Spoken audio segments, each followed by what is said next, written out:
What's up, Dragon Brood? So today I'm doing kind of a follow-up video. For those who didn't see, I have a Gruul deck that we went 4-0 in a tournament, technically 3-0 in matches, but did well in that event. But I mostly played it to see what the differences were between MTG Melee and Challonge. Like, these are two kind of different tournaments, online websites. I don't know if I could really call them software, but I just wanted to do it to see kind of what the differences were and where we're headed and which one you might want to use, or even as a player, which one is your preference. So I figured after playing another event, I actually now have some experience with both and figured I'd give it a look and let y'all know what I think. Think. Man, it is hard to speak late in the evening. But if you could, please like this video if you like the content. And if nothing else, please subscribe to the channel and then you will know when I put something up. Make sure to hit the bell for notifications. And truthfully, if nothing else, you're going to get sweet content every single day from me, at least while we're in isolation. But anyway, let's get to this review.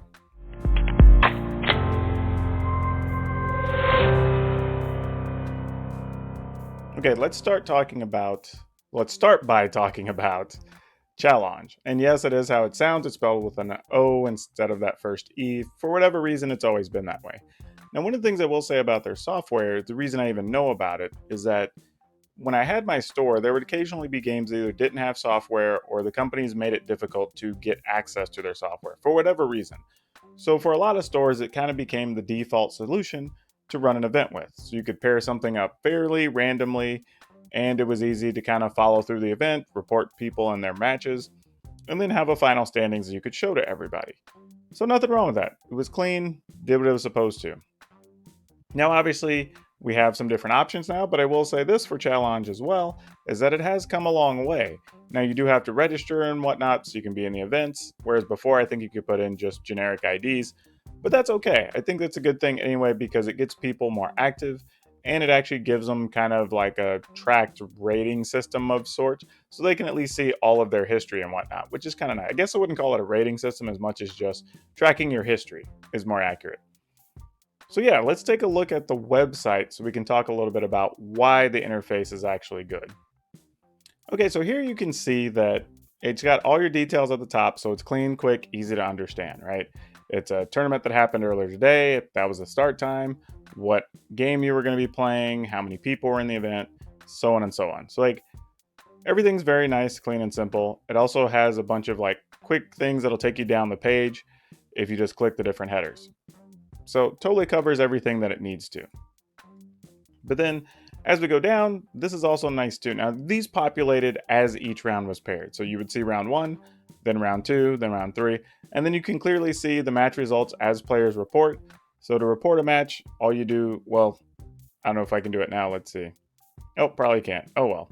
But during the round, okay, there you go. Your match details will come up. There's a little box here. You actually just click how many wins each person had, and then hit OK.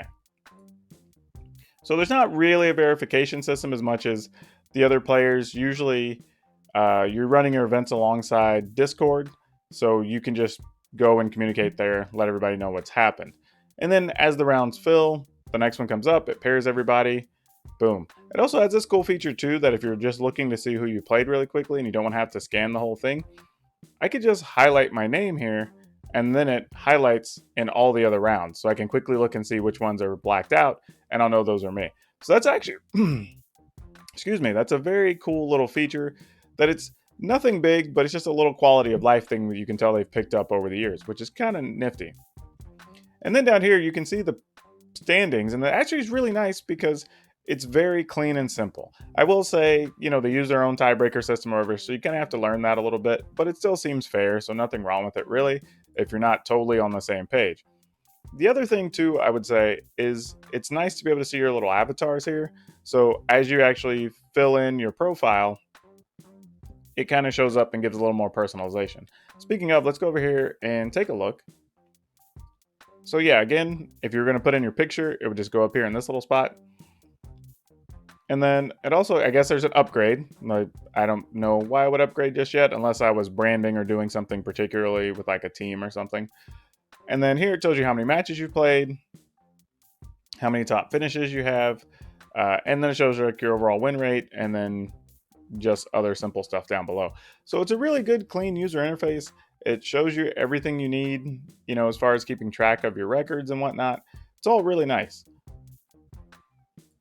Is it for everybody? Maybe not. And we'll get into that a little bit more later in the video as we talk about MTG Melee as well.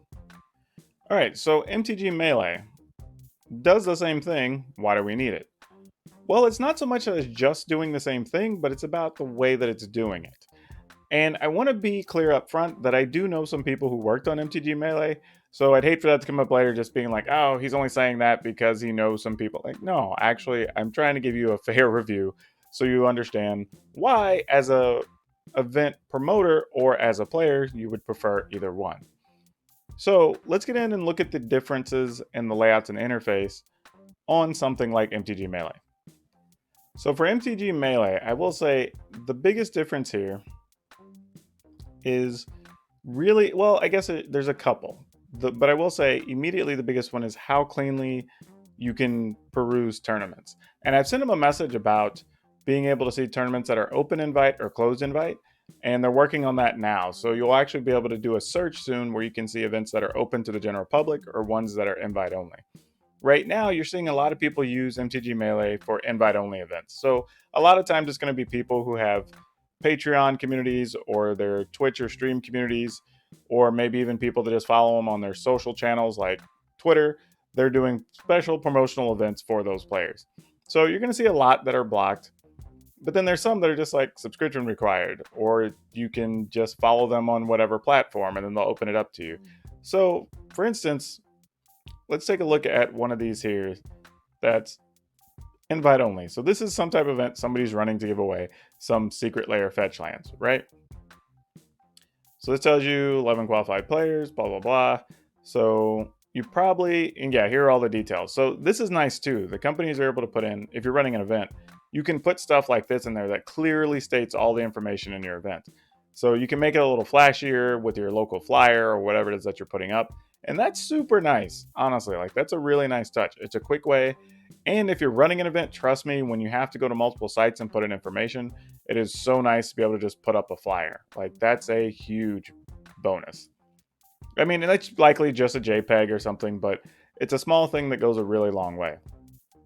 This also lets you see past events really quickly that have happened. So if you're curious how often somebody runs an event or not, there's a tournament calendar showing all the different days that events are happening. So if something's going on a day you're free, you can look at all those events and see if you want to participate. This also shows the current top 16 players. So you can see people's win rates, how many matches they've won, like that's all there. And then some other stuff down here as far as the site UI. Another thing I would say too is we can go in here and look at our profile. And again, this also tracks a lot of your stats. You can go in, we can add a picture or whatever we want to put there, I guess. And again, it'll show you your matches, your rank, all that stuff. And then past results from different tournaments are going to be right below that.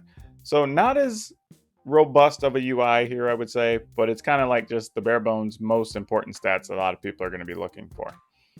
Now, the one thing I will say is that it actually works better as a serious tournament software, mostly because it allows you to register your decks. You can actually do better communication within the app between the players. So that was really nice. And you didn't really need an outside source to really help run your event. Now, you do still need your game itself, which is fine. Whatever game it is you're running. Most of us, because you're here on this channel, probably going to be playing Arena. Or I guess Magic Online. And then your players just pair up and go play each other. So it's not really that big a deal. But having to go to another site is a downside for Challonge, I believe. It's really convenient to not have as many windows open. And I will say, I mean, it was a little bit tough whenever I was streaming or recording to try to get the information and the sound and everything else so I could put it together for a quick video afterwards, because I had to have Discord open, and that was a little difficult. I had to keep muting people and moving stuff around. So if you're streaming or whatnot, that is a thing that's a little bit of a problem. Now, between the two, which one do I prefer? Personally, only because I have to use the outside sources, and I don't like finagling too many windows when I'm streaming. I try to set up a pretty clean setup. I would prefer the events that are being played on MTG Melee. That said, I think Challonge has a lot going for it. And it's pretty simple. So if you've not run a lot of events, nothing wrong with setting it up on Challonge and just taking the easy route, especially if you already have some type of Discord server set up. I will say in the future, MTG Melee looks like it's going to be adding even more features to make it more serious competitive event ready. So who knows, in the future you may be able to do all your entry fees and everything through MTG Melee at the rate they're going, and that would be very cool. But even just to be able to run the events and have everything on one site, I think is the biggest feature.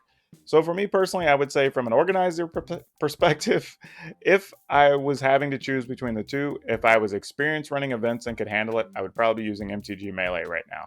If I was brand new and didn't know, and especially if I was gonna have a small number of participants, say less than 16, Challonge works just fine. If I was gonna run a big event and I have the experience, then I'm probably using MTG Melee. As a player, I say just set up an account on both. Then wherever somebody's running an event, you're already set up. Sure, go in, customize it, set up your avatars and whatnot. But in truth, it doesn't hurt you to have both, and they're both free. I mean, you can get an upgrade like we saw on Challenge, but it doesn't really matter. You're going to be able to do most everything you want to do with just the free accounts anyway. But it was fun playing through both, and we got a tournament win, so, there was that. So it was kind of, for science, as they say. But yeah, overall, that's it. Go ahead and give me a like if you like this type of content or these type of reviews. And if you haven't, please subscribe to the channel, because I have tons of content coming out and you want to be notified whenever I put it out there. And that's all I have for you today. We'll see you next time.